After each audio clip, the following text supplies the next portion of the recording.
Assalamualaikum dan salam sejahtera dari kami kumpulan 3 yang akan membentangkan topik 5, komunikasi di tempat kerja.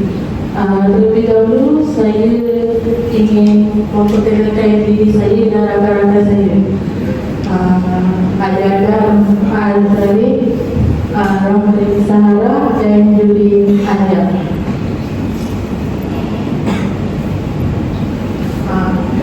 Pengenalan. Komunikasi di tempat kerja merupakan proses penyampaian dan pertukaran maklumat antara majikan, pekerja dan rakan sekerja bagi memastikan urusan organisasi berjalan dengan lancar. Ia berperanan penting dalam menyampaikan arahan, perkongsian maklumat serta penyelesaian masalah bagi mencapai matlamat bersama. Melalui komunikasi yang berkesan, hubungan antara warga kerja dapat terukur, produktivitas dan suasana kerja yang harmoni dapat diwujudkan.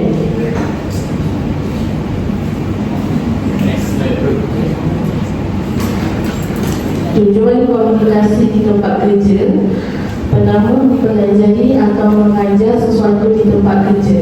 Komunikasi membantu pekerja memperoleh ilmu baru, komunikasi kemahiran dan meningkatkan tahap profesionalisme dalam melaksanakan tugasan.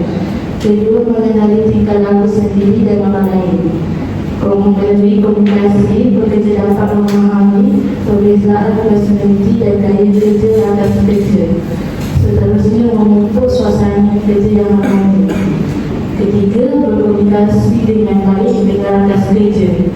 Komunikasi yang baik membantu mengelakkan salah faham, meningkatkan semangat pemasukan dan untuk hubungan di tempat kerja. Saluran komunikasi formal. Saluran komunikasi formal ialah aliran maklumat rasmi dan terlalu dalam organisasi mengikut struktur hierarki yang ditetapkan.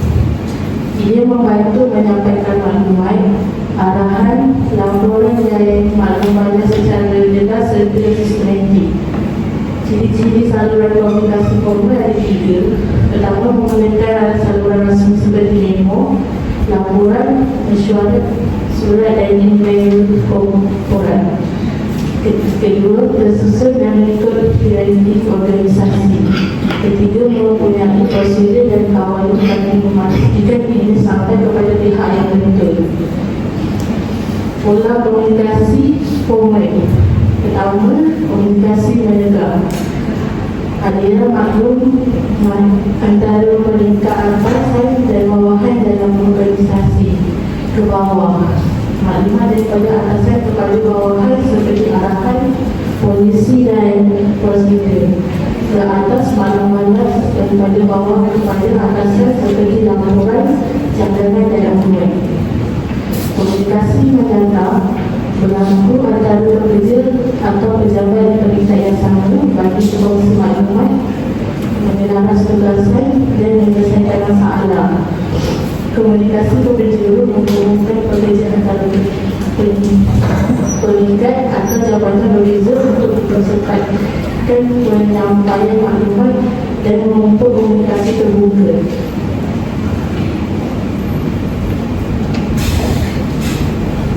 Baik, saya akan teruskan dengan topik rangkaian komunikasi formal. Rangkaian komunikasi formal adalah saluran komunikasi rasmi dalam organisasi yang disusun mengikut struktur dan hierarki tertentu. Ia digunakan untuk memastikan maklumat disampaikan secara teratur, tepat dan mengikut saluran yang ditetapkan dalam carta organisasi. Terdapat juga jenis rangkaian komunikasi formal. Yang pertama, rangkaian rantai. Rangkaian ini maklumat disampaikan secara berurutan mengikut kedudukan hierarki, ketepatan tinggi, tapi penyampaian agak perlahan dan tiada pemimpin yang jelas. Yang kedua, rangkaian roda. Seorang pemimpin menjadi pusat penyampaian maklumat. Komunikasi berlaku dengan cepat dan tepat, namun idea daripada ahli lain agak terhad. Yang ketiga, rangkaian semua saluran. Setiap ahli boleh berkomunikasi secara bebas antara satu sama lain. Penyampaian maklumat lebih cepat, tetapi kedapatan mungkin berkurang kerana dia di kawalan pusat. Secara keseluruhannya, rangkaian komunikasi formal ni penting untuk mengelakkan salah faham antara jambatan atau pekerja dan memastikan setiap individu menerima maklumat yang sama. Seterusnya, kebaikan dan kelemahan struktur organisasi formal. Antara kebaikan struktur organisasi formal ialah jelas dari segi tanggungjawab dan peranan. Hal ini kerana setiap pekerja tahu tugas, kuasa dan kedudukan masing-masing dalam organisasi.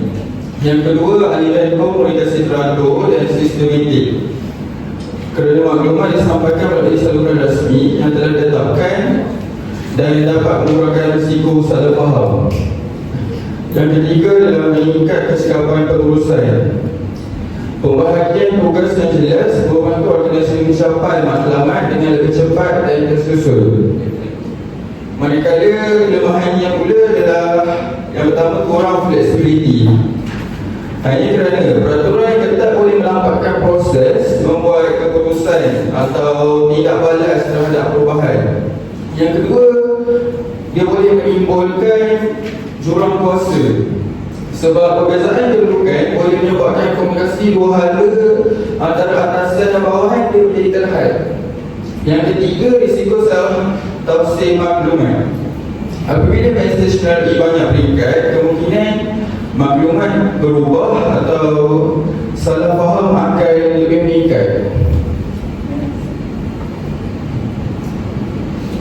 Untuk saluran komunikasi tidak formal, saluran komunikasi tidak formal ialah aliran maklumat yang tidak rasmi dan tidak mengikut hierarki organisasi.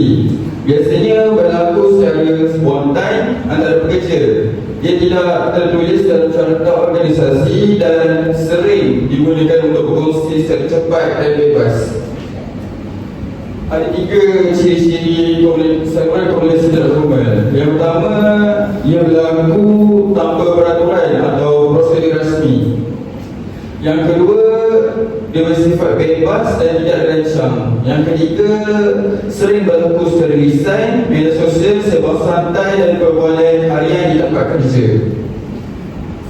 Antara kelebihan saluran komunikasi tidak formal ni, dia dapat mengurangkan birokrasi dan melancarkan urusan kerja. Yang kedua, dapat mengukuhkan hubungan sosial antara pekerja. Yang ketiga, dapat mewujudkan suasana kerja yang lebih mesra dan terbuka. Manakala kalau kelemahan saluran komunikasi tidak formal ni, dia dapat maklumat tidak tepat atau bercampur kabar angin. Yang kedua, suka dikesan sumber asal maklumat. Akhir sekali, boleh menimbulkan salah faham dan konflik.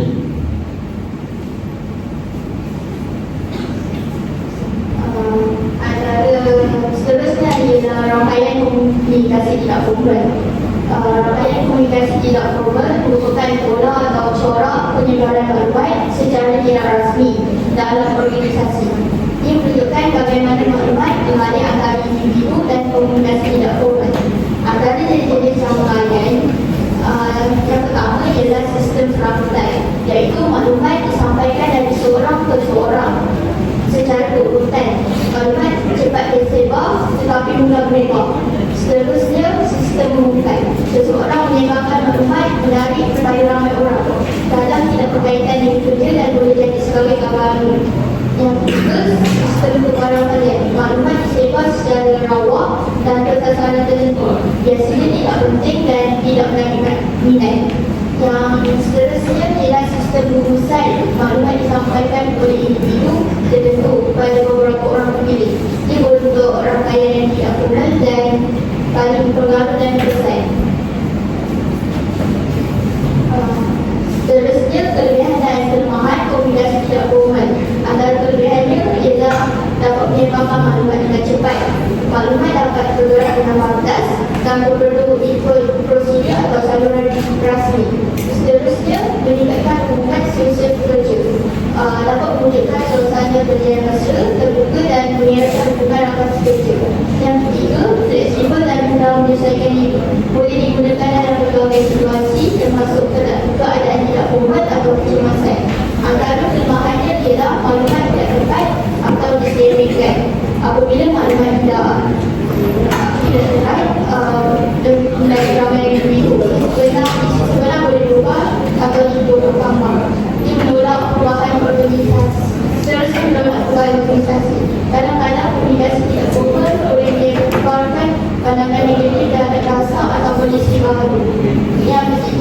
mewujudkan bahagian dan salah faham. Mana tidak pasti boleh menimbulkan konflik dan ketegangan antara pekerja. Secara keseluruhannya, komunikasi di tempat kerja memainkan peranan yang sangat penting dalam memastikan urusan organisasi berjalan dengan lancar.